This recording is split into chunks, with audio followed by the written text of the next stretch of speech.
We performed an analysis on the Wells Fargo Bank and its large scale cross selling scandal. For nearly a decade, Wells Fargo executives aggressively pressured employees to meet unattainable sale quotas and competitive advantage over other firms, driving employees to open millions of fraudulent accounts without the consent of their supposed holders. Wells Fargo clients began to notice the fraud after being charged unanticipated fees and receiving unexpected credit or debit cards or lines of credit. Upon discovery, the company had to fire hundreds of staff and pay billions in fines to the government regulatory agencies and settle civil and criminal lawsuits. They have since adopted reforms to earn back the trust of their stakeholders by performing a leadership shakeup and committing to internal procedural reforms related to sales targets and compensation schemes. We analyzed Wells Fargo's motivation using ERG and social learning theory. In doing so, we identify key driving factors contributing to their choices. ERG theory is designed to identify the basic universal needs of an individual and the conditions to instill motivation to pursue them. The needs are sorted into three categories: existence, relatedness, and growth needs. Social learning theory indicates that new behaviors can be picked up through imitation. Together, these theories reveal the driving factors and the process maintaining them. At the end of our analysis, we come to see that many of the employees prioritize maximizing their financial rewards and promotion opportunities at the cost of their morals, values, and civil duty.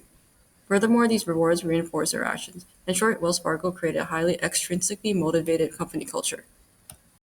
A study conducted by Graham et al. Found that financial incentives can contribute to a negative corporate culture when they reward employees' achievement without scrutinizing their methods. In the Wells Fargo case, the unintended consequence of inadequate oversight was that employees met their aggressive cross-selling targets by committing mass fraud. While fraud was not overtly encouraged, incentive schemes like performance scorecards and bonuses implicitly pushed employees to maximize profits at all costs. Wells Fargo incentive schemes leveraged extrinsic motivators like social status and financial rewards, motivators that are known to lead to worse performance in many cases. They correspond to lower-level needs like existence and relatedness in ERG theory and physiological, safety, and belongingness needs in Maslow's hierarchy. Ultimately, Wells Fargo's motivational strategy increased performance quantity at the expense of quality, serving the short-term goal of profit maximization but undermining long-term financial performance and reputation. Furthermore, assessing the culture and values attributed to Wells Fargo will help to develop a richer understanding of this case from an organizational perspective.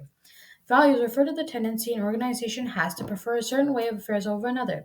In this case, in their organizational values, Wells Fargo valued a certain way of affairs to operate their company the way they see fit. What an organization values consequently establishes a culture predicated on these shared values. In reference to Hofske's study, uncertainty avoidance is the extent to which people are uncomfortable with uncertain and ambiguous situations. Organizational cultures that exhibit weak uncertainty avoidance tend to not prioritize or value rules, conformity, or security, much like the Wells Fargo employees. Principles of good leadership, such as developing employees' humility, authenticity, providing direction, and stewardship, offers a contrast to the cultural and ethical breakdowns of the Wells Fargo environment, which was driven by high-pressure sales targets, emphasis on short-term gains over the long-term development of its employees, ingenuine intentions for management, and the firing of employees while executives such as John Stump received bonuses. Social learning theory suggests that employees learn behaviors from their environment. In the Wells Fargo case, the social learning theory can explain how employees learn to engage in unethical behaviors, shun social responsibility such as whistleblowing about illegal activity, due to the behaviors being modeled and rewarded by the organization, affecting the overall ethical climate of the organization. Additional concepts include positive reinforcement, where rewards such as the revenue Wells Fargo was making from these phony accounts act as reinforcement for the behavior. Based on the concepts and organizational behavior topics outlined in the Wells Fargo scandal, we formulated recommendations that serve to address the issues at hand and guide Wells Fargo to more ethical decisions that can be sustained in the long-term future. Recommendation 1 is enhancing transparency and ethical framework. To cultivate ethics and transparency within Wells Fargo, it's imperative to create an environment that promotes open communication and ethical behaviors. Implementing a reporting system for unethical behavior while also establishing clear guidelines for investigation and steps towards resolution is important. This system should be accompanied by training programs that educate employees on the importance of ethical behavior and the organization's commitment to address and rectify various issues. In this system, leaders must demonstrate support for whistleblowers and acknowledge the significance of their contributions to upholding Wells Fargo's integrity and ethical standards.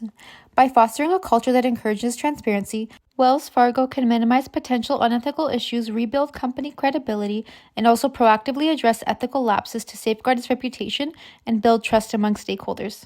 The second recommendation is a shift in leadership and organizational values and culture.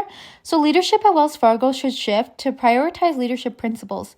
Since leadership sets a tone for organizational culture, Wells Fargo should obtain leaders who model integrity and ethical decision making.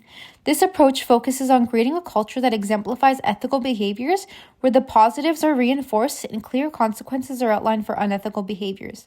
In 2023, Wells Fargo became the first major U.S. bank to have a unionized workforce. Shifting to a unionized workforce also changes organizational values, signifying an increased concern for employees' voices. This is significant because it marks a new chapter for Wells Fargo in hopes of establishing a clear standard and example for what acceptable bank practices entail, discouraging practices that led to past scandals. The third recommendation we have is finding improved and motivational strategies. For Wells Fargo to foster a more positive and productive work environment, a critical recommendation involves revising its motivation and reward system to ensure a balance between extrinsic and intrinsic motivators, with an emphasis on intrinsic motivation amongst the workforce. Specifically, what factors could senior executives consider to ensure that compensation and performance systems encourage the achievement of company objectives without compromising culture? This comprehensive approach should involve creating roles and opportunities that allow employees to find personal fulfillment and satisfaction in their work. For example, Wells Fargo could implement job enrichment strategies to increase task variety to offer more autonomy in how work is done. Additionally, recognizing and acknowledging achievements that align with proper ethical standards and company goals can reinforce intrinsic motivation. This approach is critical as it seeks to move away from the unethical behavior likely characterized by excessive focus on extrinsic rewards, such as sales target bonuses.